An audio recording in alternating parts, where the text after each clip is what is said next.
हरे कृष्ण कृष्ण कृष्ण हरे हरे, हरे राम राम राम हरे हरे।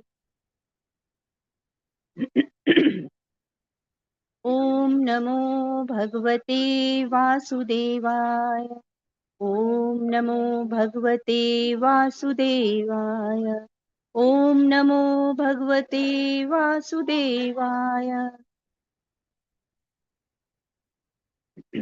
मदेक बंधो मत संगीन, मद गुरो मन महाधना, मन निस्तारका मद भाग्य, मद आनंद नमोस्तुते।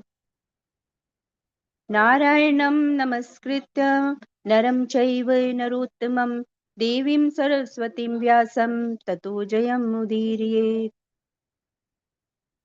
नष्टप्रायेषु अभद्रेषु नित्यं भागवत सेवया, भगवती उत्तमश्लोके भक्तिर्भवती नैष्ठिकी। मूकं करोति वाचालं पङ्गुं लङ्घयते गिरिं, यत्कृपातमहं वन्दे परमानन्दमाधवम्।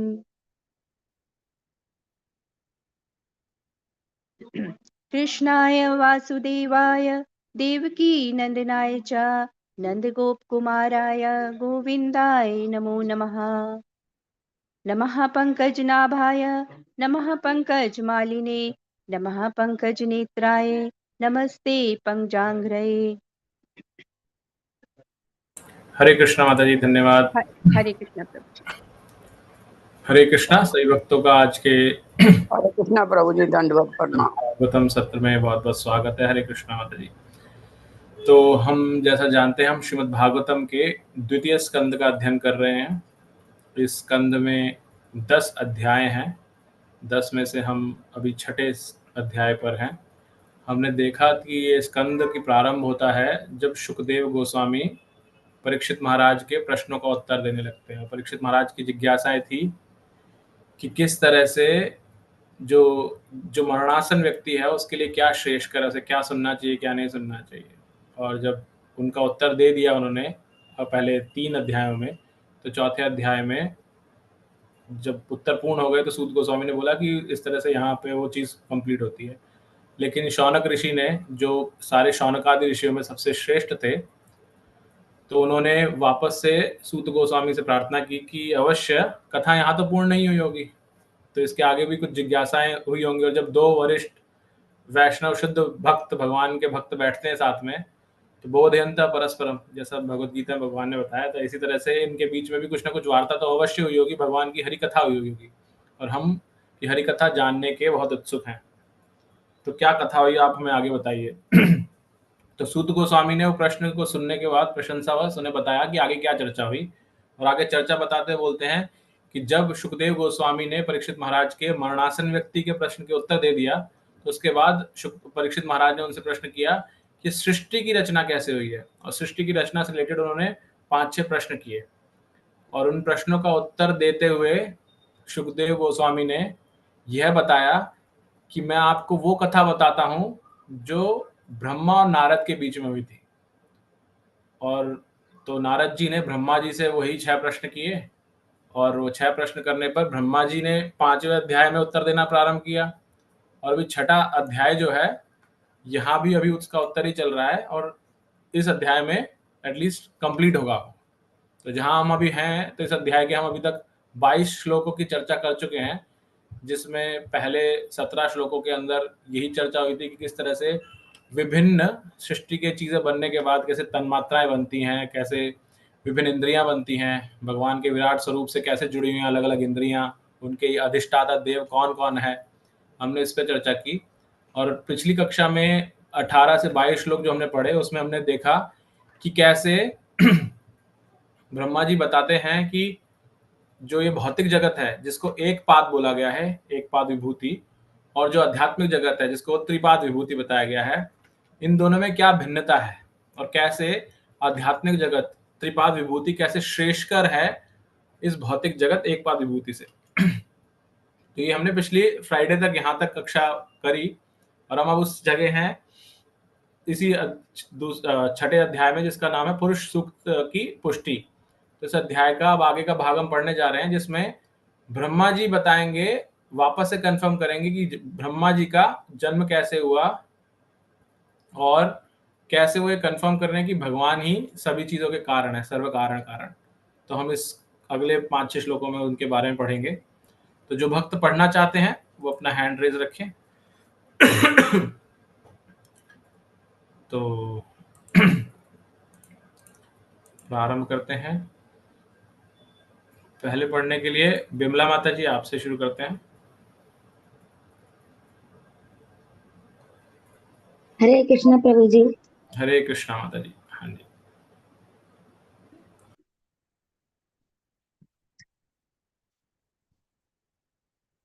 यादश नाभ्य नालिंद मैं महाशय महात्मनः नाविंदम यगः संभारत भारन पुरुषा वैवान नृत्य। जब मैं महापुरुष भगवान महाविष्णु के नाभि कमल पुष्प से उत्पन्न हुआ था, तो मेरे पास यज्ञ अनुष्ठानों के लिए उस महापुरुष के शारीरिक अंगों के अतिरिक्त अन्य कोई सामग्री न थी। तात्पर्य ब्रह्मांड के सृष्टा ब्रह्मा जी स्वयं में भू कहे जाते हैं कि जिसका अर्थ है कि वह जो माता पिता के बिना उत्पन्न हुआ हो। सृष्टि का सामान्य नियम यह है कि माता मादा तथा पिता नर के संसर्ग के फलस्वरूप ही जीव उत्पन्न होता है, किंतु ये आदि जीव ब्रह्मा भगवान कृष्ण के पूर्ण अंश महाविष्णु के नाभि कमल से उत्पन्न होते हैं। यह नाभि कमल भगवान के एक अंग है और ब्रह्मा जी उसी कमल से उत्पन्न होते हैं। अतः ब्रह्मा जी माता जी आवाज नहीं आ रही आपकी। हरे कृष्ण प्रभु जी। आप ठीक है माता जी, पढ़िए। ये नाभि कमल से। यह नाभि कमल भगवान के शरीर का एक अंग है और ब्रह्मा जी उसी कमल से उत्पन्न होते हैं। अतः ब्रह्मा जी भी भगवान के शरीर के अंग हैं। प्रकट होने के बाद ब्रह्मा जी को ब्रह्मांड के विराट शून्य में अंधकार के अतिरिक्त कुछ नहीं दिखा। उन्हें बेचैनी हुई और उनके हृदय में से भगवान ने उन्हें प्रेरित किया कि वे तपस्या करें, जिससे यज्ञ अनुष्ठान के लिए सामग्री प्राप्त हो सके। लेकिन इन दोनों अर्थात महाविष्णु तथा ब्रह्मा के अलावा वहाँ अन्य कुछ भी न था। यज्ञ अनुष्ठान के लिए अनेक सामग्रियों की विशेष रूप से पशुओं की आवश्यकता थी। कभी भी पशु हत्या के निमित्त नहीं किया जाता है, अपूर्ति यज्ञ को सफल बनाने के लिए किया जाता है। यद्यपि यज्ञ अग्नि में भेंट किया गया पशु नष्ट हो जाता है, किंतु पटु पुरोहित द्वारा उच्चारित वैदिक मंत्रों से अगले क्षण उसे नवीन जीवन प्रदान कर दिया जाता है। जब ऐसा पटु पुरोहित उपलब्ध नहीं होता तो यज्ञ की बलि वेदी में पशु यज्ञ करना वर्जित है। इस तरह ब्रह्मा ने यज्ञ की सामग्री भी गर्दोबत्साई विष्णु के अंगों से ही तैयार की है, जिसका अर्थ यह हुआ कि ब्रह्मा ने इस ब्रह्मांड की सृष्टि की है। यद्यपि कुछ नहीं उत्पन्न होता है, किंतु भगवान के शरीर से प्रत्येक वस्तु उत्पन्न होती है। भगवत गीता 10.8 में भगवान कहते हैं, अहम सर्वस्य प्रभो मत है सर्व पर्वतते। प्रत्येक वस्तु मेरे शारीरिक अंगों से निर्मित है, अतः मैं ही समस्त सृष्टि का मूल स्रोत हूँ। हरे कृष्णा माता जी। हरे कृष्ण धन्यवाद। नेक्स्ट मंजू द्विवेदी माता जी, आप पढ़िएगा। हरे कृष्ण प्रभु जी, दंडवत प्रणाम। निर्वेशवादियों का तर्क है कि जब प्रत्येक वस्तु साक्षात श्री भगवान के अतिरिक्त और कुछ नहीं है, तो श्री भगवान की पूजा करने से क्या लाभ। किंतु सगुणवादी बड़ी ही कृतज्ञता के भाव के साथ श्री भगवान की पूजा श्री भगवान के शारीरिक अंगों से उत्पन्न हुई सामग्री का उपयोग करते हुए करता है। फल तथा फूल पृथ्वी के शरीर से प्राप्त होते हैं, फिर भी बुद्धिमान भक्त पृथ्वी से ही उत्पन्न हुई सामग्री से माता पृथ्वी की पूजा करते हैं। इसी प्रकार माता गंगा की पूजा गंगा जल से की जाती है, फिर भी पूजक को ऐसी पूजा का फल मिलता है। श्री भगवान की पूजा श्री भगवान के शारीरिक अंगों से उत्पन्न हुई सामग्री द्वारा की जाती है। तो भी पूजक जो स्वयं श्री भगवान का अंश है, श्री भगवान की भक्ति का फल प्राप्त करता है। एक और जहाँ निर्वेशवादी त्रुटिवश इस निष्कर्ष पर पहुंचता है कि वह साक्षात श्री भगवान है, वही सगुणवादी अत्यंत कृतज्ञ पूर्वक भक्ति भाव से श्री भगवान की पूजा करता है और जानता रहता है कि श्री भगवान से भिन्न कुछ भी नहीं है। अतः भक्त प्रत्येक वस्तु को श्री भगवान की सेवा में लगाना चाहता है, क्योंकि वह जानता है कि प्रत्येक वस्तु श्री भगवान की संपत्ति है। उसे कोई भी व्यक्ति अपनी स्वयं की संपत्ति होने का दावा नहीं कर सकता। यह एकात्म की पूर्ण धारणा पूजक को श्री भगवान की प्रेमा भक्ति में रत रहने में सहायक होती है, लेकिन निर्वेशवादी झूठे ही गर्वित होकर सदा अभक्त बना रहता है और श्री भगवान कभी उसे मान्यता प्रदान नहीं करती। हरे हरे कृष्ण माता जी, धन्यवाद माता जी। नेक्स्ट श्लोक भी पढ़ेंगे हम। नेक्स्ट श्लोक पढ़ने के लिए कालीचरण प्रभु जी आप पढ़िएगा। हरे कृष्ण प्रभु जी। यस प्रभु। तेषु यज्ञस्य पशवः सवनस्पतय उषाः इदं च देवयज्ञं कालश्चो गुरु गुणान्वितः। यज्ञोत्सवों को संपन्न करने के लिए फूल पत्ती कुश जैसी यज्ञ सामग्रियों के साथ साथ यज्ञ वेदी तथा उपयुक्त समय वसंत की भी आवश्यकता होती है। हरे कृष्णा प्रभु जी। पढ़िए प्रभु जी, आगे पढ़िए। अच्छा ठीक है। वस्तुन्योषधयः स्नेहा रसलोह मृदो जलम ऋचो यजुषि सामान चातुर्होत्रम च सत्तम। यज्ञ की अन्य आवश्यकताएं हैं पात्र, अन्न, घी, शहद, सोना, मिट्टी, जल, ऋग्वेद, यजुर्वेद, सामवेद तथा यज्ञ संपन्न कराने वाले 4 पुरोहित। तात्पर्य, यज्ञ को विधिवत संपन्न करने के लिए कम से कम 4 पट पुरोहितों की आवश्यकता होती है। एक आहुति देने वाला होता है, एक उच्चारण करने वाला उद्गाता, एक अग्नि को अन्य अग्नि की सहायता के बिना जलाने वाला अर्तु तथा एक निरीक्षण करने वाला ब्रह्मा। ऐसे यज्ञ प्रथम जीव ब्रह्मा के जन्म काल से ही होते आए हैं और महाराज युधिष्ठिर के शासन काल तक चलते रहे, किंतु आज के कलह तथा भ्रष्टाचार के युग में ऐसे पटु ब्राह्मण पुरोहित अत्यंत दुर्लभ हैं। अतएव इस युग में केवल श्री भगवान के पवित्र नाम के कीर्तन यज्ञ की संतुष्टि की गई है। शास्त्रों का आदेश है, हरे नाम हरे नामैव केवलम कलौ नास्त्येव नास्त्येव नास्त्येव गतिरन्यथा। हरे कृष्णा प्रभु जी। धन्यवाद प्रभु जी। नेक्स्ट भी पढ़ेंगे क्योंकि अभी यज्ञ की सामग्री से रिलेटेड यहाँ अगले और 2 श्लोक भी और 3। देन नेक्स्ट ज्ञानेंद्र माता जी आप पढ़िएगा।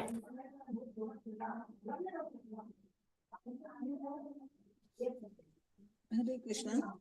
हरे कृष्णा। सभी को 26वां है ना प्रभु जी? यस माता जी, 26। नामधेयानि मंत्राश्च दक्षिणाश्च व्रतानि च देवता अनुक्रमः कल्पः संकल्पस्तंत्रमेव च। अनुवाद है, यज्ञ की अन्य आवश्यकताओं में देवताओं का विभिन्न नामों से विशिष्ट मंत्रों तथा दक्षिणा के व्रतों द्वारा आवाहन सम्मिलित है। ये आवाहन विशिष्ट प्रयोजनों से तथा विशिष्ट विधियों द्वारा विशेष शास्त्र के अनुसार होना चाहिए। प्रभु जी द्वारा तात्पर्य, यज्ञ करने की पूरी विधि सकाम कर्म के अंतर्गत आती है और ऐसे कार्यकलाप अत्यंत वैज्ञानिक होते हैं। ये मुख्य रूप से विशिष्ट सुर के आरोह अवरोह के साथ ध्वनि का उच्चारण करने की प्रक्रिया पर निर्भर है। यह एक महान विज्ञान है, किंतु 4000 वर्षों से काम में न लाए जाने तथा योग्य ब्राह्मणों के अभाव के कारण ऐसे यज्ञ कृत अब प्रभावपूर्ण नहीं रह गए। न ही इस पतित काल में इसकी संस्तुति की जाती है। इस युग में प्रदर्शन के रूप में किया जाने वाला ऐसा यज्ञ चालाक पुरोहित द्वारा मात्र ठगी का कार्य। अतएव यज्ञों का दिखावा कभी भी इस स्तर पर प्रभावशाली नहीं हो सकता। सकाम कर्म भौतिक विज्ञान द्वारा और कुछ हद तक स्थूल भौतिक सहायता द्वारा संपन्न किए जाते हैं, किंतु भौतिकवादिक लोग शब्दोच्चारण की विधि में सूक्ष्मतर प्रगति का प्रतीक्षा में हैं, जिस पर वैदिक मंत्रों की स्थापना हुई है। स्थूल भौतिक विज्ञान मानव जीवन के वास्तविक उद्देश्य को नहीं बदल सकता। हाँ, वे जीवन की समस्याओं को हल किए बिना कृत्रिम आवश्यकताओं की वृद्धि अवश्य कर सकते हैं। फलतः भौतिकतावादी जीवन में शैली त्रुटिपूर्ण मानव सभ्यता की ओर ले जाती है। चूंकि जीवन का परम उद्देश्य आध्यात्मिक अनुभूति है, अतएव जैसा कि ऊपर कहा जा चुका है कि भगवान के पवित्र नाम के आवाहन की प्रत्यक्ष विधि की भगवान चैतन्य ने संस्तुति की है। आधुनिक युग में लोग इस सरल विधि का लाभ उठा सकते हैं, क्योंकि यह एक जटिल सामाजिक संरचना की परिस्थिति में अपनाए जाने योग्य है। हरे कृष्णा माता हरे जी, कृष्ण प्रभु जी, धन्यवाद। धन्यवाद। धन्यवाद। फतेह प्रभु जी। हरे कृष्ण प्रभु जी। गतय मतय च एव प्रायश्चितं समर्पणं पुरुष अव्यवे अते संभारा संभ्रता मया। इस प्रकार मुझे श्री भगवान के शारीरिक अंगों से ही यज्ञ के लिए इन आवश्यक सामग्रियों की तथा साज सामान की व्यवस्था करनी पड़ी। देवताओं के नामों के आह्वान से परम लक्ष्य श्री विष्णु की कर्मशः प्राप्ति हुई और इस प्रकार प्रायश्चित तथा पूर्णाहुति पूरी हुई। तात्पर्य: इस श्लोक में समस्त सामग्रियों के स्रोत के रूप में श्री भगवान के व्यक्तिगत स्वरूप पर अधिक बल दिया गया है, न कि निर्विशेष ब्रह्म ज्योति पर। परम भगवान नारायण समस्त यज्ञ फलों के लक्ष्य हैं, अतएव वैदिक मंत्र अंततो गत्वा इसी उद्देश्य की प्राप्ति के लिए होते हैं। इस तरह नारायण को प्रसन्न करके तथा वैकुंठ धाम के आध्यात्मिक साम्राज्य में नारायण के प्रत्यक्ष सानिध्य में प्रविष्ट होकर मनुष्य जीवन को सफल बनाया जा सकता है। हरे कृष्णा प्रभु जी। प्रभु जी नेक्स्ट भी पढ़िएगा। इति संभृत संभार पुरुष अव्यवे अहम तम एव पुरुषम यज्ञम तेन एव अयजम ईश्वरम। इस प्रकार मैंने यज्ञ के भोक्ता परमेश्वर के शरीर के अंगों से यज्ञ के लिए समस्त सामग्री तथा साज सामान उत्पन्न किए और श्री भगवान को प्रसन्न करने के लिए मैंने यज्ञ संपन्न किया। तात्पर्य: सामान्य लोग सदैव मन की शांति या विश्व शांति के लिए चिंतित रहते हैं, किंतु वे यह नहीं जान पाते कि विश्व शांति का ऐसा कोई मानक किस तरह प्राप्त किया जाए। ऐसी विश्व शांति यज्ञ तथा तप द्वारा प्राप्त की जा सकती है। श्रीमद् भगवद गीता के 5वें अध्याय के 29 श्लोक में निम्नलिखित सूत्र दिया गया है: भोक्ताराम यज्ञ तपसाम सर्वलोक महेश्वरम सुहृदम सर्वभूतानाम ज्ञात्वा माम शांति मृच्छति। कर्मयोगी जानते हैं कि परमेश्वर समस्त यज्ञों के तथा संयमी जीवन के वास्तविक भोक्ता तथा पालक हैं। वे यह भी जानते हैं कि श्री भगवान समस्त लोकों के परम स्वामी हैं तथा समस्त जीवों के वास्तविक मित्र हैं। ऐसा ज्ञान अनन्य भक्तों की संगति के माध्यम से कर्मयोगी को धीरे धीरे श्री भगवान का शुद्ध भक्त बना देता है और इस तरह वे भवबंधन से मुक्त होने में समर्थ होते हैं। इस भौतिक जगत के प्रथम जीव ब्रह्मा ने हमें यज्ञ की विधि बतलाई है। यज्ञ शब्द अन्य पुरुष की तुष्टि के लिए अपने स्वार्थों के समर्पण का द्योतक है। समस्त कार्यों की यही विधि है। प्रत्येक व्यक्ति दूसरों के लिए अपने हितों की बलि चढ़ाता रहता है, चाहे वो परिवार के रूप में हो या समाज या जाति अथवा देश या संपूर्ण मानव समाज हो। किंतु ऐसे यज्ञों को पूर्णता तभी प्राप्त होती है जब वे परम पुरुष भगवान के निमित्त किए जाते हैं, क्योंकि श्री भगवान प्रत्येक वस्तु के स्वामी, समस्त प्राणियों के सखा, यज्ञकर्ता के पालक एवं यज्ञ सामग्री के दाता हैं। अतएव समस्त यज्ञों द्वारा केवल उन्हीं को तुष्ट करना चाहिए, अन्य किसी को नहीं। सारा संसार विद्या, सामाजिक उत्थान, आर्थिक विकास तथा मानव दशा को पूर्णतः सुधारने की योजनाओं को समुन्नत बनाने में अपनी शक्ति की आहुति करने में लगा है। किंतु कोई भी व्यक्ति श्री भगवान के निमित्त यज्ञ करने में रुचि नहीं रखता, जिसका उपदेश श्रीमद् भगवद गीता में किया गया है। अतएव संसार में शांति नहीं है। यदि सारे लोग सचमुच विश्व शांति चाहते हैं तो उन्हें परम स्वामी तथा सबके सखा के निमित्त यज्ञ संपन्न करना चाहिए। हरे कृष्णा प्रभु जी। हरे कृष्णा प्रभु जी। थैंक यू प्रभु जी। हम 2 श्लोक और पढ़ेंगे, यज्ञ की सीरीज के ही हैं ये, कि आगे यज्ञ में क्या हुआ, क्योंकि यज्ञ का अगेन बैकग्राउंड ही आ रहा है इसके अंदर, क्या सामग्री करनी है, फिर हम इसको एक साथ समराइज करेंगे। जय प्रकाश प्रभु जी। और भी भक्त उनके अलावा और पढ़ना चाहते हैं तो हैंड रेज रखिएगा। 2 तत्ते भ्रातरः इमे प्रजानं पतय नव अयन व्यक्तम अव्यक्तम पुरुषम सुसमाहिता। हे पुत्र, तत्पश्चात तुम्हारे 9 भाइयों ने, जो प्रजापति हैं, व्यक्त तथा अव्यक्त दोनों प्रकार के पुरुषों को प्रसन्न करने के लिए समुचित अनुष्ठानों सहित यज्ञ संपन्न किया। तात्पर्य: व्यक्त पुरुषों में स्वर्ग के राजा इंद्र तथा देवता जैसे उनके पार्षद आते हैं और अव्यक्त पुरुष में साक्षात श्री भगवान आते हैं। व्यक्त पुरुष भौतिक कार्यों के भौतिक नियंत्रक हैं, जबकि श्री भगवान का अप्रकट व्यक्तित्व दिव्य है और भौतिक व्योम की सीमा के परे है। इस कलयुग में व्यक्त देवता भी नहीं दिखते, क्योंकि अंतरिक्ष यात्रा पूर्ण रूप से बंद है। अतएव आधुनिक मनुष्य की बंद की हुई आंखों के लिए शक्तिशाली देवता तथा श्री भगवान दोनों ही अव्यक्त बने हुए हैं। आधुनिक व्यक्ति के प्रत्येक वस्तु को अपनी आंखों से देखना चाहते हैं, भले ही वे पर्याप्त रूप से योग्य न हो। फलस्वरूप वे देवताओं में या परमेश्वर के अस्तित्व में विश्वास नहीं करते। उन्हें चाहिए कि वे प्रामाणिक शास्त्रों के पृष्ठों को पलटे और मात्र अपनी अक्षम आंखों पर विश्वास न करें। आज भी इस प्रेम रूपी अंजन लगाकर सुयोग्य आंखों से ईश्वर का दर्शन किया जा सकता है। हरे कृष्णा प्रभु। हरे कृष्णा प्रभु जी। धन्यवाद। पवित्र देवी माता जी। हरे कृष्ण प्रभु जी, दंडवत प्रणाम। दंडवत प्रणाम माता जी। यस। तत्समान मनवय काले इसरे ऋषियो अपरे पितरो विविधा दैत्या मनुष्य कृत विमुर्मम। मनुष्यों ने परमेश्वर को प्रसन्न करने के निमित्त यज्ञ संपन्न किए। तात्पर्य: दैत्य देवताओं के भक्त होते हैं क्योंकि इनसे अधिकाधिक भौतिक सुविधाएं हासिल करना चाहते हैं, किंतु भगवान के भक्त एकनिष्ठ होते हैं, अर्थात वे भगवान की भक्तिमय सेवा में तल्लीन होते हैं।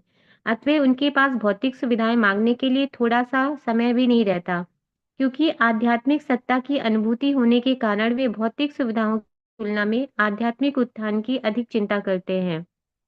हरे कृष्ण हरे प्रभु कृष्णा जी। माता जी। धन्यवाद। तो हमने अभी पिछले लगभग 7-8 श्लोक जो पढ़े, उसमें पूर्णतः किस तरह से ब्रह्मा जी ने यज्ञ किया इसके बारे में संस्तुति हुई है। प्रभुपाद जी ने तात्पर्य में कुछ अच्छी चीज़ें बताई हैं, हम उन पर भी चर्चा करेंगे।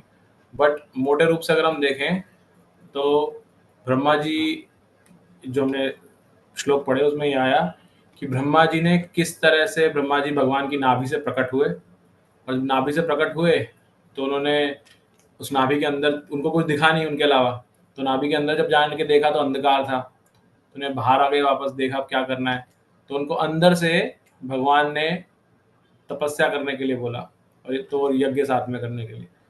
तो उन्होंने, अब यज्ञ की सामग्री कहाँ से आएगी, तो उन्होंने यज्ञ की सामग्री भी भगवान के ही अंग, शरीर के भाग से जो था उससे यज्ञ की सामग्री प्रकट की या उनको इकट्ठा किया।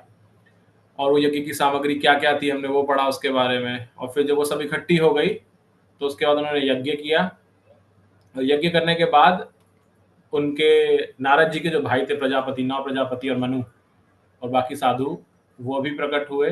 उन्होंने भी व्यक्त और अव्यक्त को भी प्रकट हुए। और बाद में बताया कि किस तरह से, जो अभी अंतिम श्लोक माता जी ने पढ़ा, कि किस तरह से ब्रह्मा जी से प्रारंभ होकर के ये यज्ञ पद्धति आगे तक चलती रही। प्रभुपाद जी ने भी तात्पर्य में बताया इसके बारे में थोड़ा, जो हम अभी और भी चर्चा करेंगे। बट ये सारांश रूप में जो हमने श्लोक पढ़े उनका सारांश था ये। अब अगर हम तात्पर्य में जाएं कि यहाँ पे क्या क्या हमें इंपॉर्टेंट मिलता है साथ में, तो सबसे पहले आता है इसके अंदर कि पहले तो पशु हत्या के बारे में आया था। तो पशु हत्या, ये कालीचरण प्रभु जी आप कुछ ऐड करना चाहते हैं? प्रभु जी आप म्यूट हैं। हाँ प्रभु जी, 29वां श्लोक की जो अभी बात चल रही थी, तो इसमें जो हे पुत्र तत्पश्चात तुम्हारे 9 भाइयों, तो ये पुत्र कौन, किसको पुत्र कह रहा है?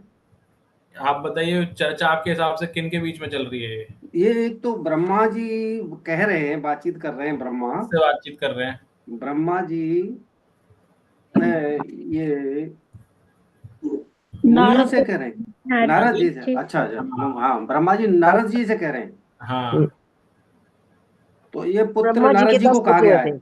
यस, तो नारद जी ब्रह्मा जी के पुत्र हैं, इसलिए ऐसा बोला गया। अच्छा अच्छा अच्छा, ठीक है ना? ओके। अब प्रभु जी एक बात मैं कहना चाह रहा था। हाँ बोलिए प्रभु जी। हरे सर, हरे कृष्णा।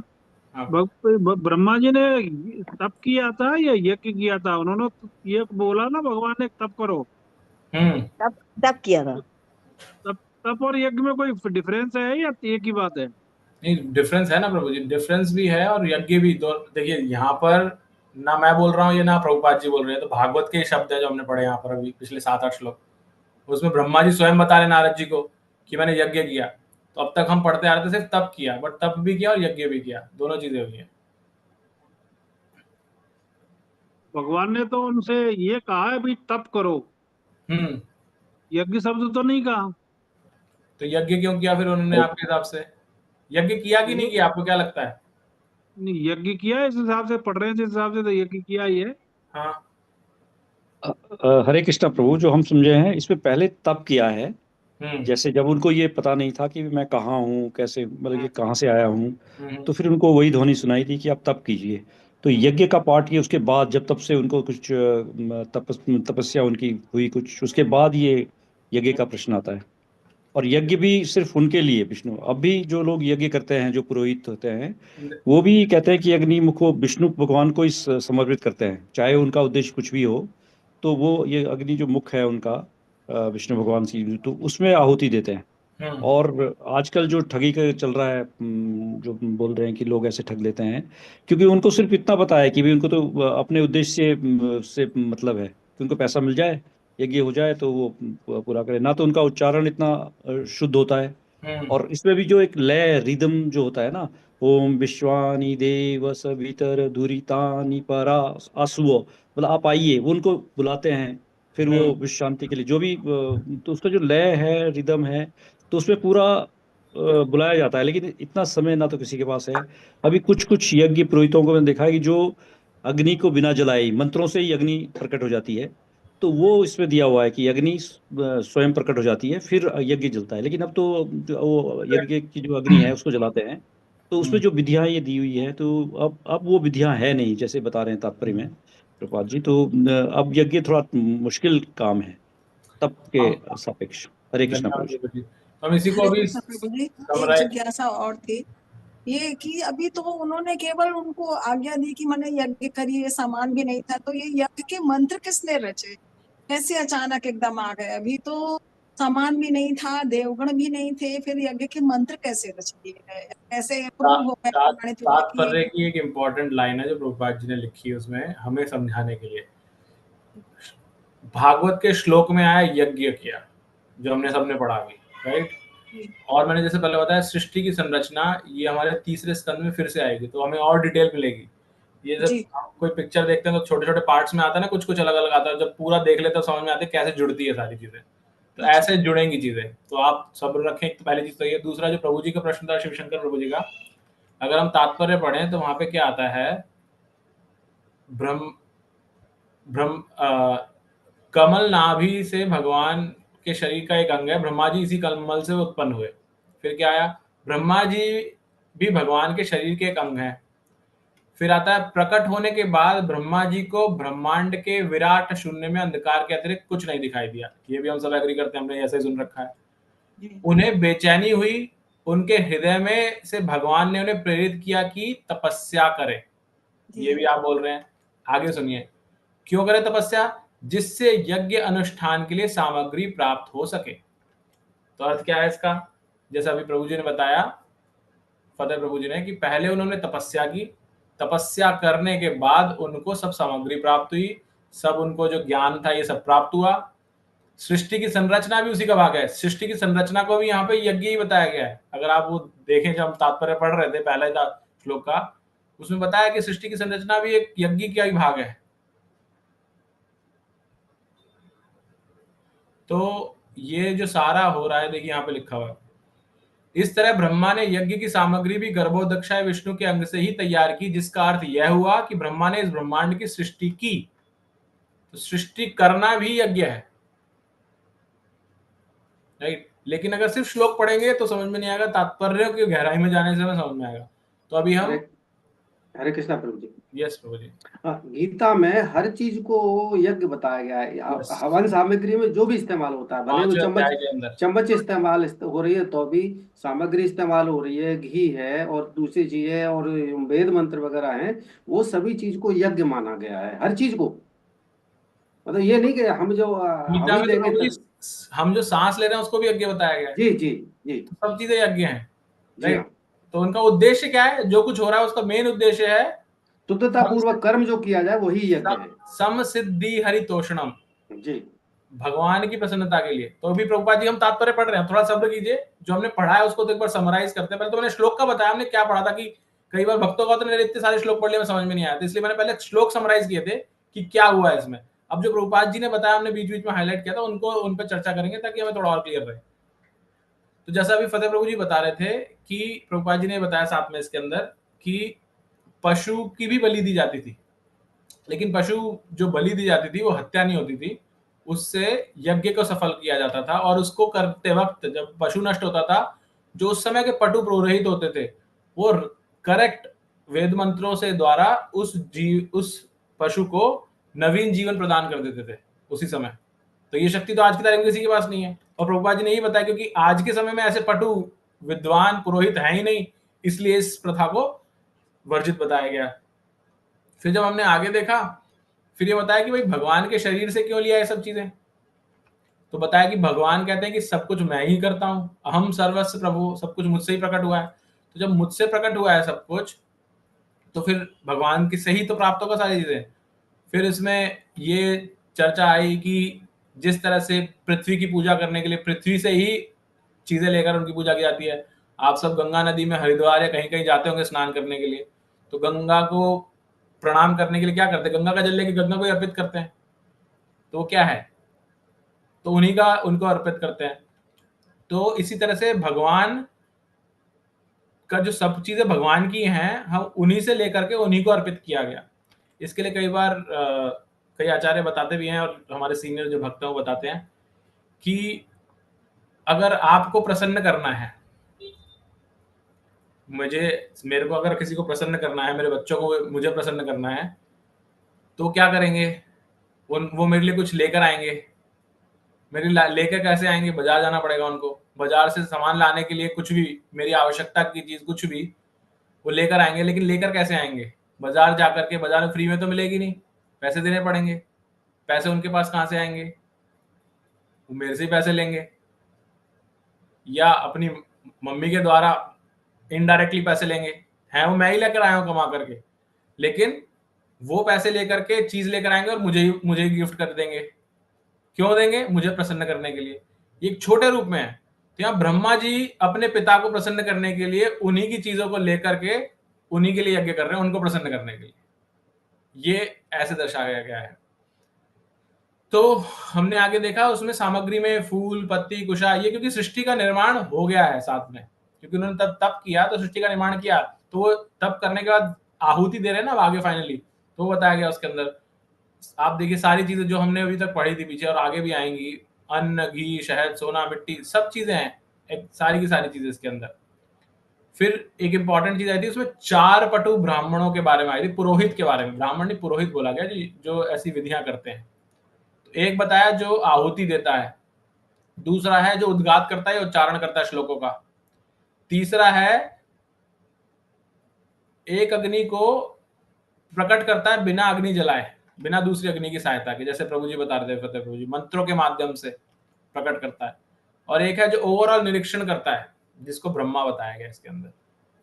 तो ये बताया कि ये जो यज्ञ थे इस तरह के 4 पटु ब्राह्मणों के साथ, और ये पूरा जिस तरह से संपन्न किया जाता है, यजुर्वेद, ऋग्वेद, एक्चुअल में ये सब प्रकट हुए हैं, उसमें यज्ञ में यूज हुए हैं, तो ये सब पहले हो चुके थे। तो ये बताया ब्रह्मा जी से लेकर के युधिष्ठिर जी के काल तक इसी तरह से यज्ञ चलते थे, लेकिन उसके बाद क्यों नहीं हुए? क्योंकि उसके बाद कलयुग का आगमन हुआ, और कलयुग के आगमन होने से ये सब, क्योंकि पुरोहित डिग्रेड हो गए सारे, जैसे श्रृंगी के जब सांप डाला उस जगह के बाद से श्राप मिला ना उनको कि भाई तुम गलत कर रहे हो, तुमने गलत किया, तुम्हारी बुद्धि कलयुग के प्रभाव में आ गई, इसलिए तब से ब्राह्मणों का पतन होना शुरू हो गया, पुरोहितों का भी।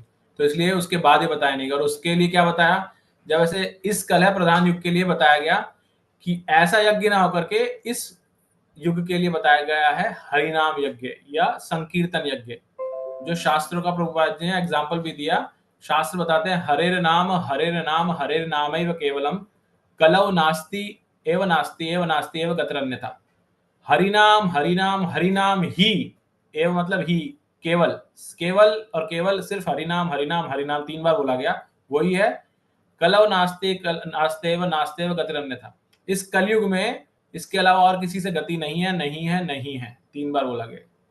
तो ऐसा शास्त्र बताते हैं। तो हरिनाम ही है, बाकी और कोई यज्ञ जो कर रहे हैं वो प्रभुपाद जी ने बताया धोखाधड़ी है हमारे साथ में। तो फिर ये बताया गया अलग अलग देवताओं का नाम का उच्चारण किया जाता है, और ये 4000 वर्षों से पहले तो प्रभुपाद जी ने बताया कि जो यज्ञ विधि है ये एक्चुअल में साइंटिफिक है। आप इसको ऐसा नहीं बोल सकते कि दकियानुसी है, साइंटिफिक है। एक्चुअल में शास्त्र, जो वैदिक शास्त्र है वो सारे साइंस बेस्ड है। हमें पता नहीं है, हमारी साइंस को अब तक वो इवॉल्व नहीं कर पाई उतना, लेकिन हमारी वैदिक साइंस ज्यादा स्ट्रांग है। तो बताते जब इन मंत्रों का उच्चारण होता है, सब चीजें होती हैं, तो शब्दोच्चारण के द्वारा इन सब का एक्चुअल में प्राकट्य होता है ऐसे। लेकिन क्योंकि ऐसा महान विज्ञान राइट पुरोहितों के ना होने से इसका उपयोग नहीं हो पाया ढंग से पिछले 4000 वर्षों में। तो इस कारण से अभी इस पतित काल के अंदर इसकी संस्तुति नहीं हुई है। ऐसा हमें नहीं करना चाहिए।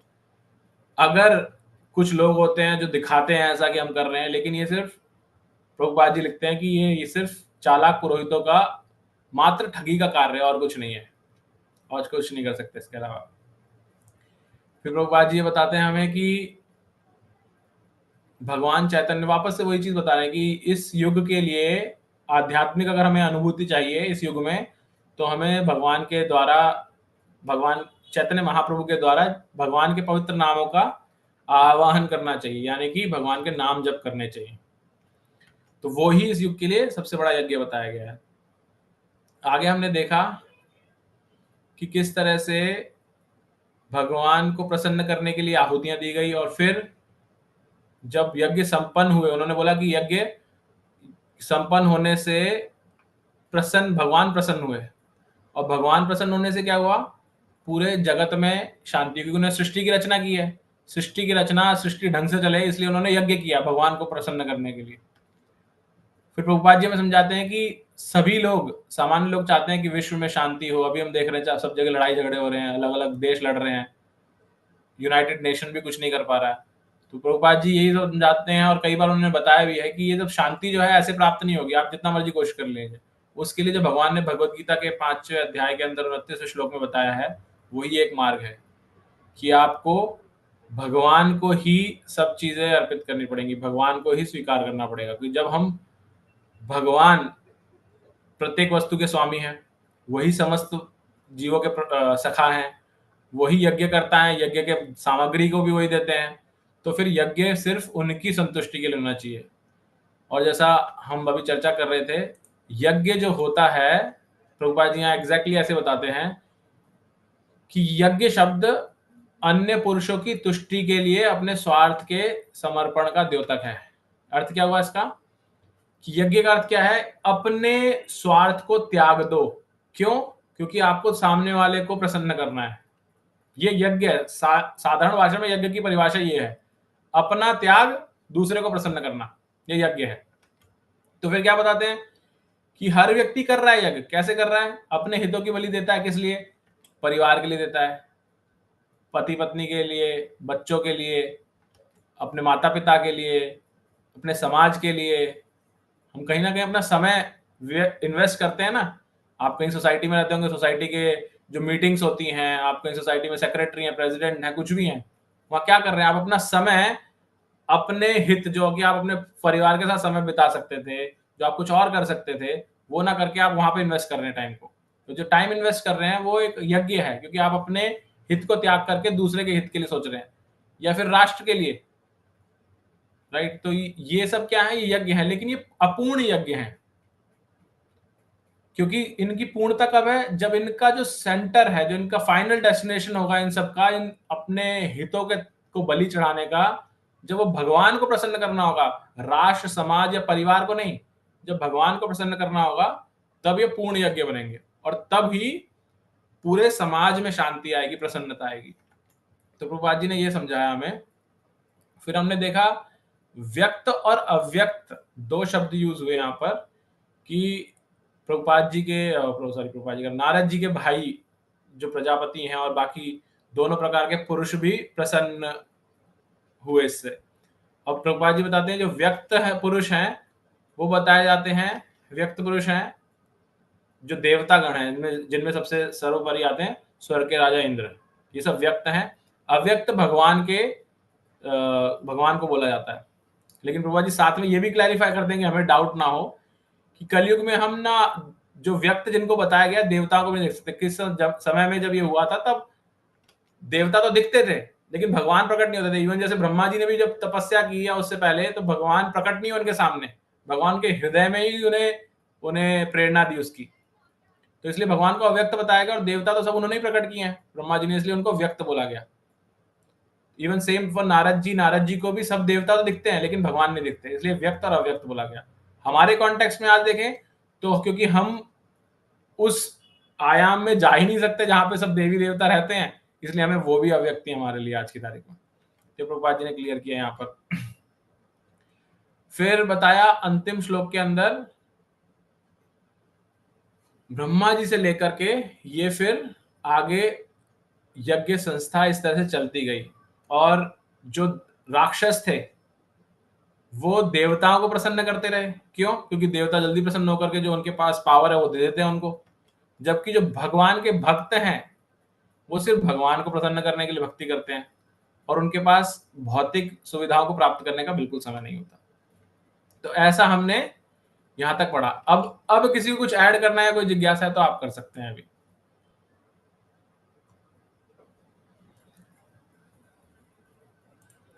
नहीं है तो हम आगे हरे कृष्ण। हरे कृष्णा प्रभु जी। जैसे अब यज्ञ अभी चलते हैं कई जगह, अब यज्ञ अनुष्ठान चल रहा है, तो उसको हम क्या माने फिर? क्योंकि हिसाब से तो यज्ञ नहीं होना चाहिए, या तो विधि से हो, विधि कोई जानता नहीं है। तो प्रभुपाद जी तो यही बता रहे हैं कि यज्ञ नहीं है, करेक्ट, वो यज्ञ नहीं है जो प्रॉपर होते हैं।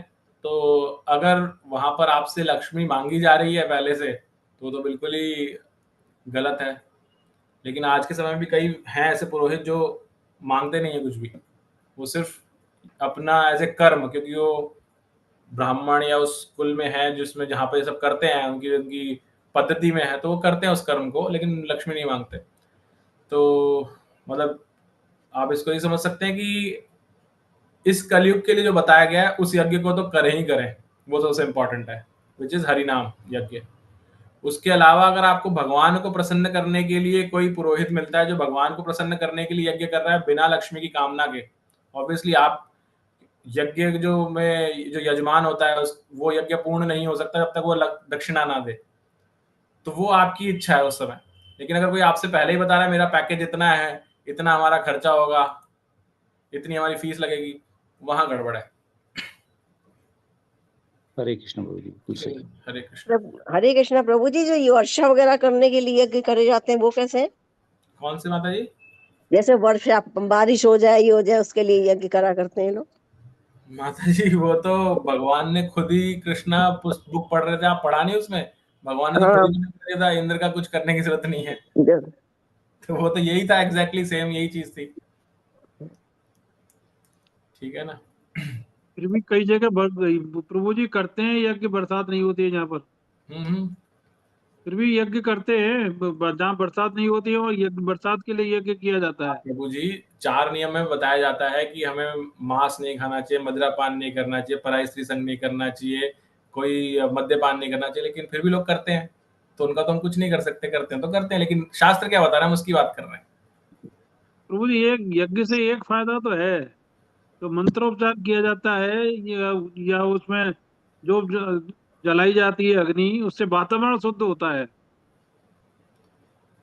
देखिए अभी अभी आपके सामने पढ़ा, हमने कहीं अलग से तो अपने आप से बताया नहीं। इसमें बताया गया है कि जो उच्चारण हो रहा है वो शुद्ध उच्चारण नहीं है, क्योंकि उस तरह के पुरोहित है ही नहीं। तो जो आप देख रहे हैं वो उस समय के 0.1% भी नहीं है जो एक्चुअल यज्ञ था।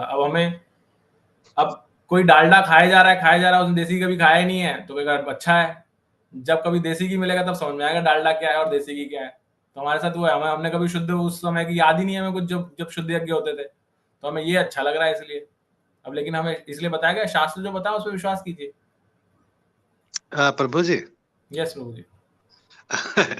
थोड़ा जैसे अभी काफी चीजें हैं, बच्चों की शादियां वादियां होती हैं, हाँ, तो हाँ। वहां पे यज्ञ होता है। हम सबकी शादियां हुई है, जिसकी नहीं हुई है उनकी होने वाली है। तो यस वहां पे यस। अग्नि को साक्षी मान के, उनको देवताओं को साक्षी मान के, और ये पति पत्नी का पानी ग्रहण होता है। तो वो यज्ञ है, वो भी एक किस्म का जो कर्म कांड का हिस्सा है। हमारे नाम जैसे रखे गए हैं, जब बचपन में छठा दिन होता है या 8वां दिन होता है, बच्चों के नाम रखे जाते हैं।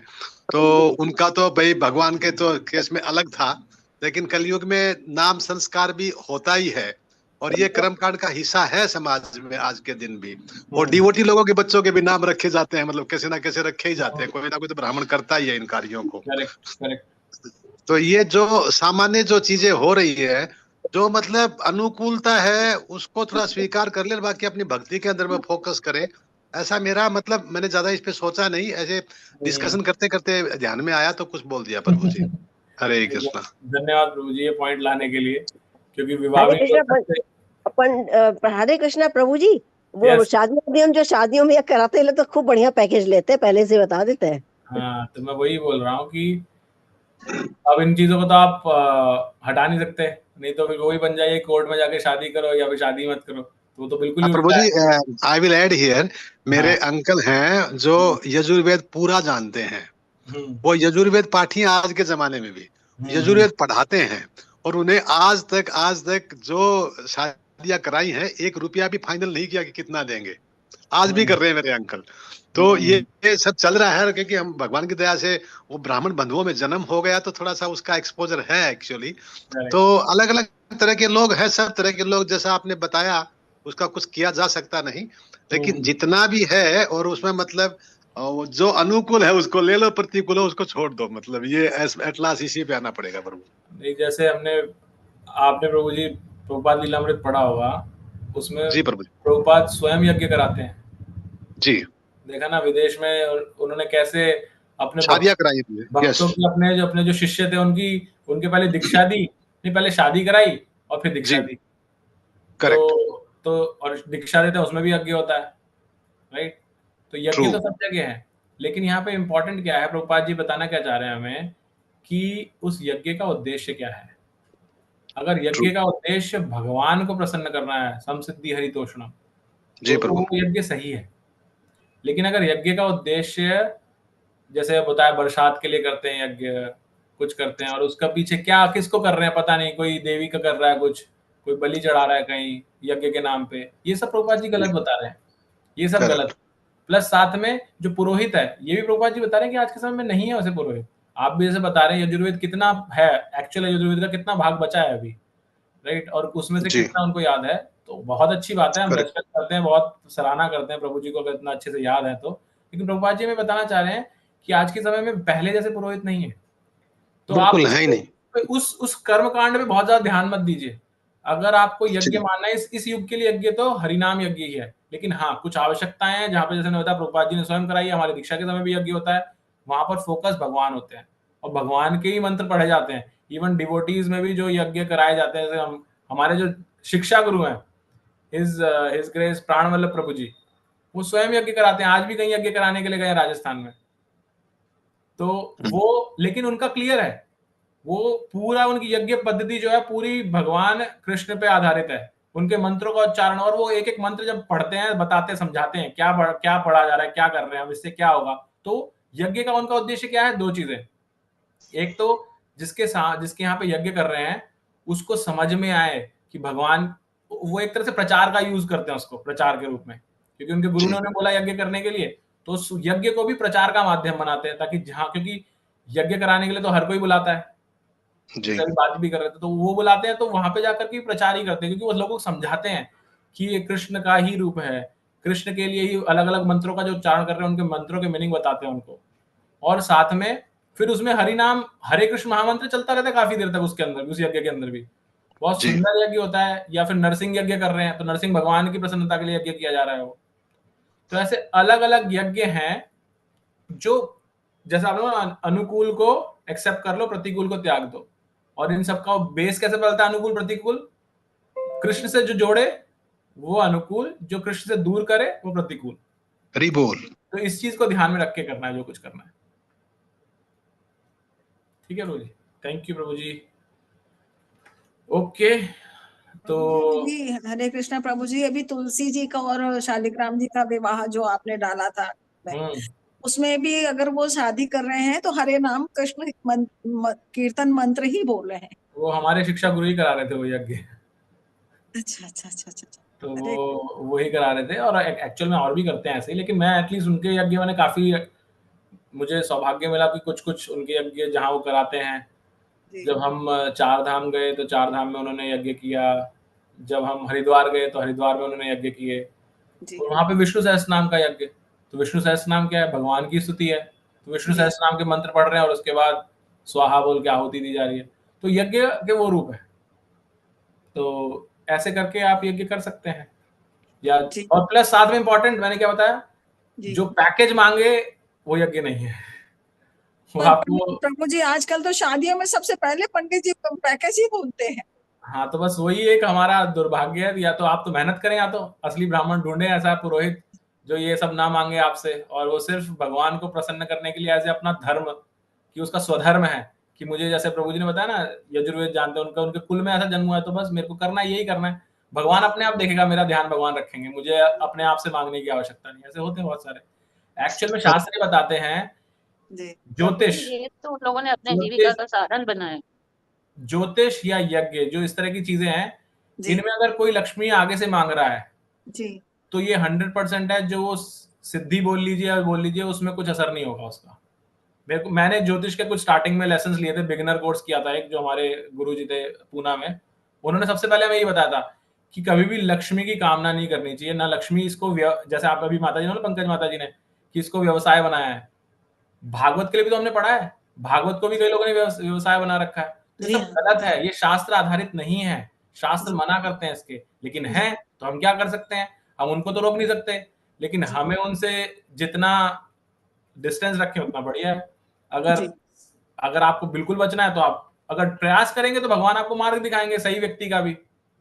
और आपको लगेगा अरे कौन इतनी मेहनत करे, ठीक है ये पंडित जी हमारे तो पिछले तीन पुश्तों की इन्हीं का परिवार शादी कराता आ रहा है, वही शादी कराएंगे, तो कराइए उनसे, कोई मना भी नहीं कर रहा आपको। जी प्रभु जी तुलसी शालिग्राम विवाह में मैंने पूरा वीडियो देखा, और प्रभु जी मैं आपको ही ढूंढ रही थी पूरे वीडियो में, बार बार ऐसा लग रहा था हमारे प्रभु जी करना जी प्रभु नहीं, मैं माता जी उस दिन लेट हो गया था एक्चुअल में, मेरा ऑफिस था उस दिन, फ्राइडे का दिन था ना, मेरा ऑफिस था, तो मैं लेट पहुंचा था। प्रभु जी जो एक पॉइंट था, ये जो यज्ञ का जो विषय चल रहा है ना, जो मेरे अंकल जितने भी कराए हम लोग उसमें हिस्सा रहे हैं, तो वो हमेशा यही बोलते हैं कि यज्ञ जो पुरुष है वो भगवान विष्णु है। हमेशा बताते हैं वो ये बात कि यज्ञ पुरुष विष्णु है और उनकी प्रसन्नता के लिए होता है, और देवी देवताओं को भी बुलाते हैं, वो प्रेजेंट करते हैं कि आप अपना अपना हिस्सा लीजिए, अपनी जगह पे जाइए।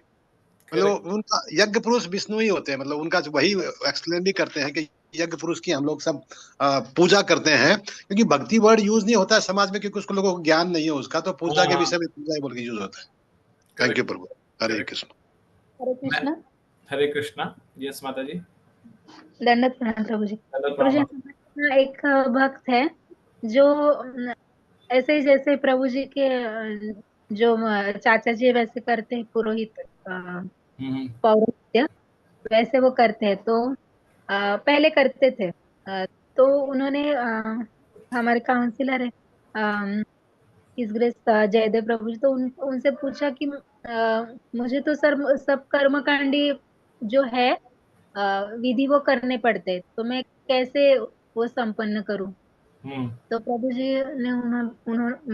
जी ने बताया कि आप जो कर रहे हैं वो कीजिए, और उसके बाद में भगवत गीता एक गिफ्ट दीजिए उस परिवार को। जहां भी आप पौरोहित्य कर रहे हैं, तो आप उस परिवार को एक भगवत गीता गिफ्ट कीजिए।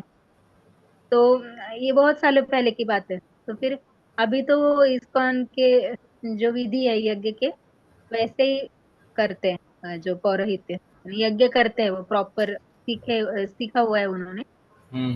ऐसे उनकी शुरुआत हुई कि उनके मन में इच्छा जागी कि ये जो कर्म कांड है उससे मैं बाहर निकलूं, और उन्होंने वैसा प्रश्न पूछा। तो अपने आप वो बाद में उनका जो व्यवसाय था वो एकदम भगवान के मीन्स भगवान के अनुरूप चलने लगा।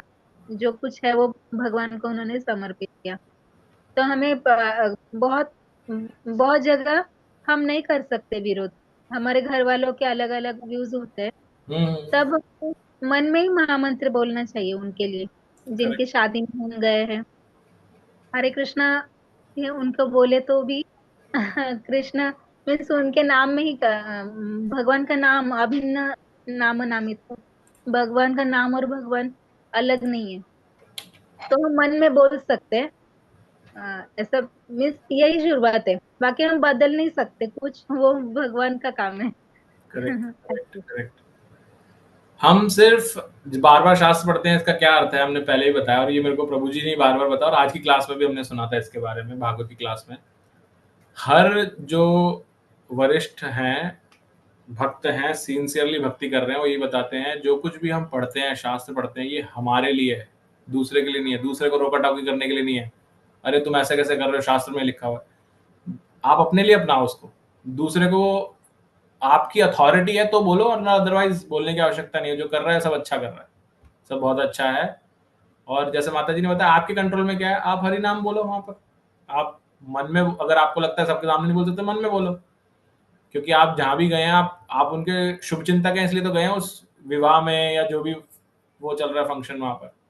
तो उनके लिए आप हरे कृष्ण महामंत्र कीजिए, क्योंकि आपको, उनको नहीं पता, आपको तो पता ना। हरे कृष्ण महामंत्र जो है वही है इस कलयुग का सबसे बड़ा यज्ञ, हरि नाम संकीर्तन यज्ञ। तो आप कीजिए, कोई रोक नहीं रहा आपको उसको करने से, मन में बोलने से। आप माला कीजिए, उनके लिए माला कीजिए, जो नव दंपति हैं उनके लिए विशेष भगवान से प्रार्थना कीजिए। कुछ भी किया जा सकता है। आपके नियंत्रण में जो है उसके ऊपर फोकस करेंगे तो आपको लगेगा कि बहुत कुछ है करने के लिए। आप ये सोचेंगे अरे कुछ मेरे नियंत्रण से बाहर की चीज सोचेंगे तो परेशान होंगे, तो उसका कुछ लाभ भी नहीं होगा। यस, समय पूर्ण हो चुका है। कालीचरण प्रभु जी का हाथ ऊपर है। हाथ प्रभु जी ऊपर है बोलने के लिए, पहले से आइए। अच्छा, एक मिनट लीजिए बस। हाँ, प्रभु जी अभी जो बातचीत चल रही थी, तो उस संदर्भ में एक बूंदी के पंडित जी हैं। हाँ। मैं गीता का एक श्लोक रोजाना डालता हूँ लगभग 500 आदमियों के लिए। तो उसमें उनके ऐसे क्लिष्ट प्रश्न आते हैं कि वो गीता से बाहर के होते हैं। गीता ही पढ़ता हूँ मैं, गीता की बाहर की जानता ही नहीं। हाँ। उनको मैंने कई बार मतलब संतुष्ट करने की कोशिश की, लेकिन एक नया शब्द लाके वो ऐसा जोड़ देते हैं कि मैं किताबें ढूंढता रह जाता हूँ और उनका उत्तर ही नहीं मिल पाता। यानी कि सुंदर सरल वाली चीज को वो ऐसे उलझा देते हैं वो। और ये नहीं कि सामान्य भाषा में हम कहें, जैसे आप हमें रोजाना पढ़ाते हैं बताते हैं, तो हमें सारी चीज हम समझ में आती है वो चीज सामान्य भाषा में। वो पता नहीं कहाँ से क्लिष्टता ढूंढ के लाते हैं इसे। ये ऐसे ही ना प्रभु जी, मैं जस्ट समाप्त करने के लिए बोलूंगा कि चैतन्य चरितामृत जब हम पढ़ते हैं, हमने एक पुस्तक पढ़ी थी, याद हो आपको, चैतन्य महाप्रभु की शिक्षाएं, ऐसे एक पुस्तक पढ़ी थी जिसमें चैतन्य महाप्रभु का पूरा लीला दे रखी थी, कैसे जन्म हुआ उनका, कैसे हुआ। तो उसमें अगर आपको याद हो, एक मुझे नाम याद नहीं उनका, एक आचार्य थे जो कि ऐसे ही बहुत ही विद्वान थे। उन्होंने उनको बोला कि मैं तुम्हें वेद सब बनाता हूँ, तुम तो ब्राह्मण हो, मैं तुम्हें वेद सिखाता हूँ। और ऑलमोस्ट 7-8 दिन तक उनको कॉन्स्टेंटली उन्होंने, जैसे अभी यहाँ पे परीक्षित महाराज जो सुखदेव गोस्वामी बैठे ना, ऐसे ही बैठ करके वो ऐसे नीचे बैठ रहे चैतन्य महाप्रभु, और उनको सिखाते गए 7-8 दिन तक बिल्कुल शांति से सुनते रहे। और सुनने के बाद जब उन्होंने पूछा तुम्हारा कोई प्रश्न, कोई जिज्ञासा, तो उन्होंने एग्जैक्टली जो आपने बोला ना, ऐसे बोला कि हमारे वेद तो एकदम क्लियर है, बिल्कुल साफ आसमान की तरह। आप जो कुछ भी उच्चारण कर रहे हैं ऐसा लग रहा है कि उस सूर्य को ढक रहे हैं आप बादल ला करके। वो क्लियर दिखी, जो क्लियर दिखती है आपने उसको भी ढक दिया अपनी क्लिष्ट भाषा से, ये सब जी कर। जी जी जी, वो जानबूझ के ऐसा क्लिष्टता लाते हैं। तो फिर उन्होंने उनको समझाने के लिए एक श्लोक लेकर के, जिसके अर्थ उन्होंने 10 तरीके से अलग अलग अर्थ बताए थे, चैतन्य महाप्रभु ने उसके 50 या 60 अलग अर्थ बताए और उनके ऊपर से। तो उन्होंने दिखाया कि मतलब आप जो बता रहे जरूरी नहीं यही विद्वत्ता है, विद्वत्ता और भी है, लेकिन सिंपल रखना, शास्त्र में जैसे बताया सिंपल रखो, उस चीज को कॉम्प्लेक्स करने की जरूरत नहीं है। प्रभु जी सिंपल बोलेंगे तो 10 20 50 आदमियों को समझ में आ जाएगी, और क्लिष्टता में शायद एक को भी समझ में ना आवे। चलिए प्रभु जी विराम लेते हैं आज की कक्षा के लिए, बहुत समय हुआ है। कल हम इस चर्चा को आगे जारी रखेंगे, 31वें श्लोक से आगे पढ़ेंगे। तो आइए हरे कृष्ण महामंत्र और वैष्णव महामंत्र बोलते हैं। हरे कृष्णा कृष्णा कृष्णा हरे हरे, हरे राम राम राम हरे। वांछा कल्पतरुभ्यश्च कृपा सिन्धुभ्यः अनंत कोटि वैष्णव वृंद की जय। श्रील प्रभुपाद की जय। श्री राधा माधव की जय।